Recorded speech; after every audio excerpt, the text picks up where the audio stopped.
pasamos a bienes personales. Estamos en la hoja 34 del material y vamos a ver, como hacemos siempre, la premisa es, en primer término, repasar toda la actualidad, todo lo que salió y en el mientras tanto profundizar el tema de fondo. Y también tenemos un ejercicio con solución que viene bien para repasar la mecánica de liquidación, la nueva mecánica de liquidación, porque tenemos dos tablas de alícuota, y viene bien también para repasar las evaluaciones. ¿Está bien? Así que bueno, seguimos. Entonces, tenemos un esquema de la ley. Primero un recordatorio, que fue lo que introdujo la ley 27480. Esta ley, la que salió justamente, bueno, la última reforma, la de diciembre de 2018, que modifica bienes personales con vigencia, primera vigencia 2019. Por eso es importante ya repasar esto, porque si bien fue incorporado por la ley 27480 en diciembre de 2018, bueno, el primer ejercicio de vigencia es ahora, y lo tenemos que practicar, 2019. ¿Cuál es el esquema? Fíjense. En primer lugar, esta nueva desgravación de la casa habitación. Estoy en el material, ustedes tienen en la hoja 34 el esquema. El esquema de esta modificación que introdujo la ley 27480, periodo fiscal 2019, es casa habitación, inmuebles rurales, valuación de inmuebles y mínimo no imponible. Esto es los ejes básicos de la modificación. A ver, en materia de casa habitación, lo que tenemos que tener presente es que incorporó una desgravación. Desgravación en materia de inmueble destinado a casa habitación o como vivienda única de aquella persona humana que es sujeto de bienes personales y que vive en el país, reside en el país, con domicilio y ahora con residencia. En el país vamos a ver que se cambió el concepto de domicilio por el de residencia. La casa habitación está exenta en el monto, en realidad más que una desgravación es un mínimo exento. No, yo directamente lo nombraría así, como mínimo exento. Evalúo la casa habitación con las normas de evaluación que vamos a repasar. Ahora, una vez que yo evalúo la casa habitación, según el artículo 22 de evaluación, llego al monto y digo, bueno, a ver, ¿supera o no supera los 18 millones? Si supera los 18 millones, pago por todo, justamente porque opera como un mínimo exento, y si no supera, entonces no pago. Esto, la ley 27480 lo incorporó en el artículo 24 de la ley de bienes personales, en donde está el mínimo no imponible. Entonces vos tenés el mínimo no imponible de 200.000 pesos, que sigue siendo el mismo, ahora después lo vamos a repasar, y en el segundo párrafo tenés este mínimo exento para aquellos inmuebles destinados a casa habitación como vivienda única de contribuyente.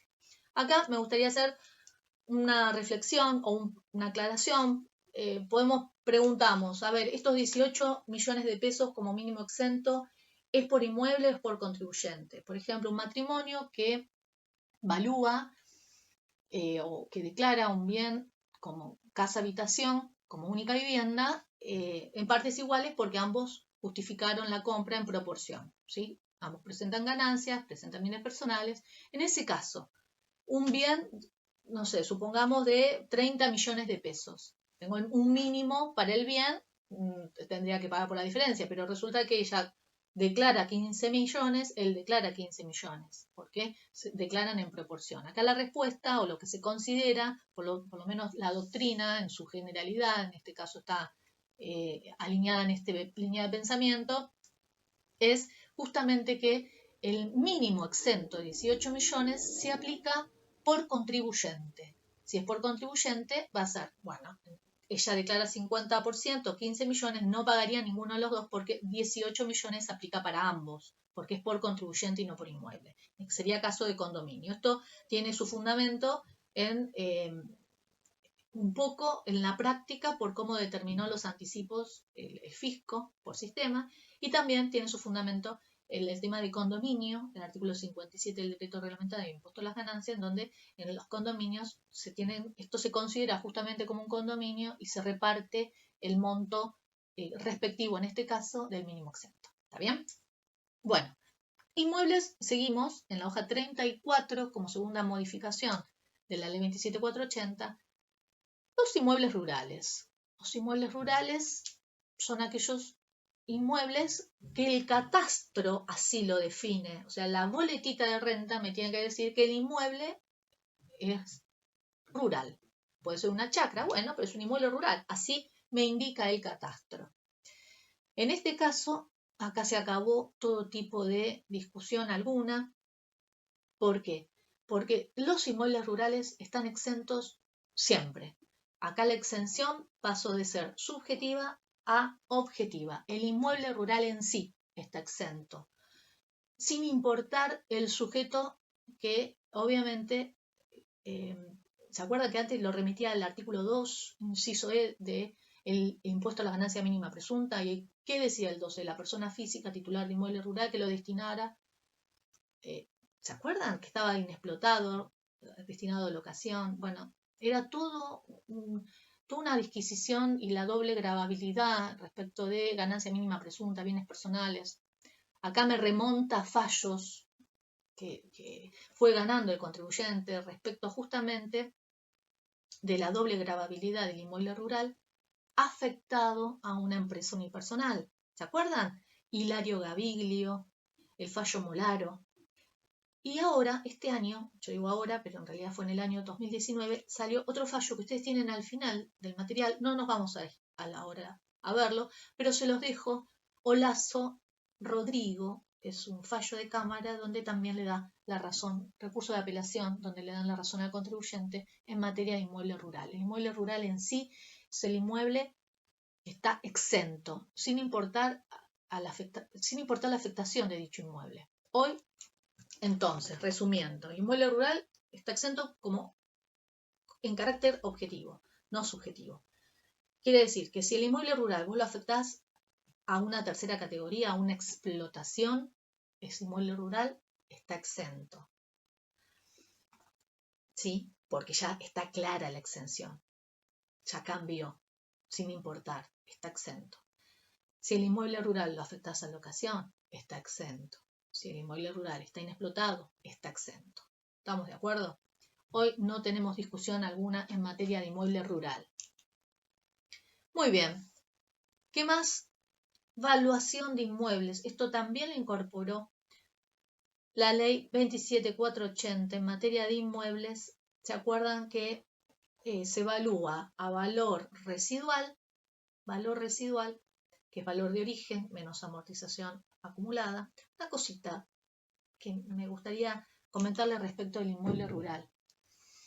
Si yo tengo una empresa unipersonal, supongamos que esta explotación unipersonal era una agropecuaria, la que hicimos en el práctico. Y en esta explotación unipersonal el inmueble es un inmueble rural. El inmueble rural, yo en el aplicativo no tendría que informarlo dentro de la explotación en sí, porque en bienes personales la participación de la empresa unipersonal está grabado, ¿sí? Activo menos pasivo, el 100%.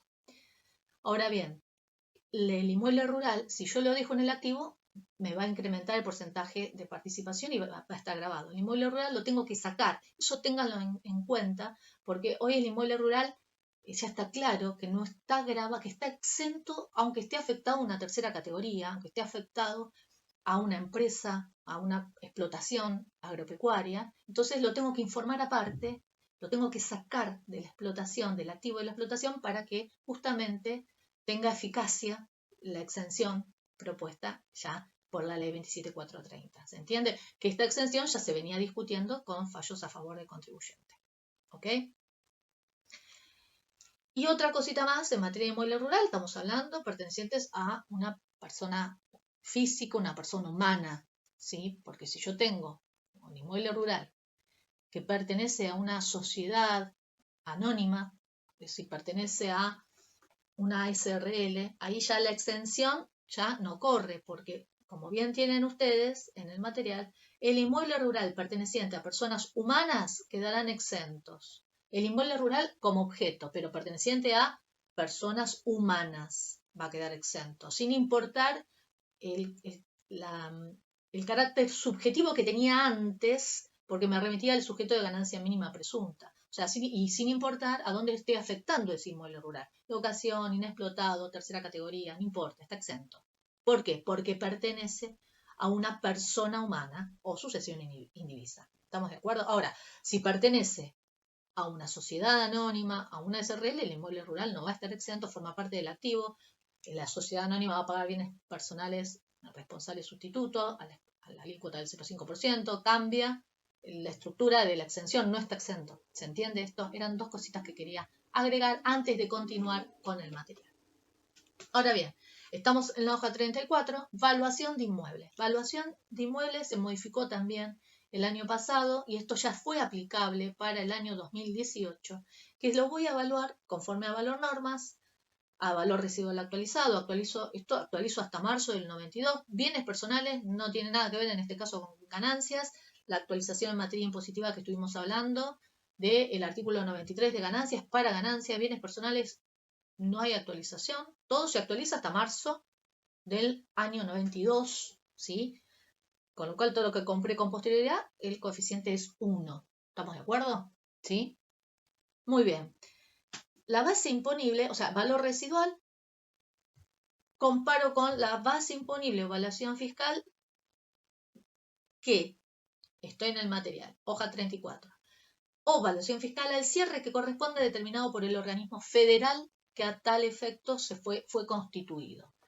¿Qué pasa? Mientras el organismo federal empiece a utilizar esta mecánica, se pongan de acuerdo y publiquen los montos, hay un periodo de transición de la aplicación de esta comparación. Y el periodo de transición es basarse en la base imponible al 31 de diciembre de 2017 y aplicarle el índice del INDEC que va publicando año a año. El año pasado, por el año 2018, utilizamos, bueno, el valor residual la evaluación fiscal al 31 de diciembre de 2017 lo actualicé por 1,4760. ¿Se acuerdan que era justamente el porcentaje de actualización que teníamos que aplicar, índice de precio al consumidor publicado por el INDEC?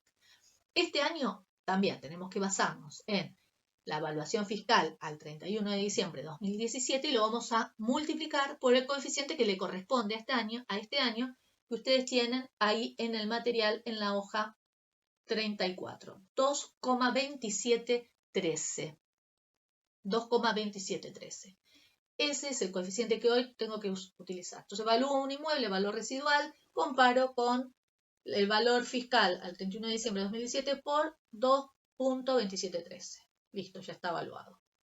Hay alternativas, puede ocurrir en la práctica que que construiste un inmueble, lo terminaste de construir en el 2019, no tenés evaluación fiscal y bueno, no la aplicás.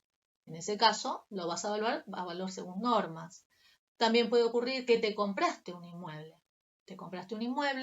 Y en la escritura te compraste un inmueble en el año 2017 y no contás con la evaluación fiscal. Bueno, en ese caso es incorporación al patrimonio, lo vas a determinar a valor residual y ahí tenés dos alternativas. Una es conseguir la evaluación fiscal de ese inmueble que estás comprando, porque la evaluación fiscal hoy en general aparece publicada en todos los fiscos provinciales, y lo multiplicas por 2,2713. Otra alternativa, ser un poquito más fiscalistas y decir, bueno, no tengo evaluación fiscal, tomo la evaluación fiscal esta y la voy actualizando a partir de ahora. Yo la verdad que en esto no tengo dudas, yo buscaría la evaluación fiscal al 31 de diciembre de 2017 y aplico el coeficiente 2,2713 a menos que no la consiga y bueno, si no consigo esa evaluación fiscal, voy a utilizar la evaluación fiscal que consiga a la hora de comparar. Generalmente cuando yo compro un inmueble siempre el valor según normas termina siendo más alto que la evaluación fiscal en el momento de la compra incluso. ¿Estamos de acuerdo? ¿Qué más modificó la ley 27480? El mínimo no imponible subió a 2 millones de pesos y se mantiene para todo el periodo fiscal. Esto es la primera vez que lo vamos a aplicar para el periodo fiscal 2019. Hoy 2 millones de pesos es nada, o sea, quedó totalmente desactualizado. 2 millones de pesos es un monto que es muy bajo a la hora de tener que aplicarlo como un mínimo exento. Pero bueno, es lo que tenemos.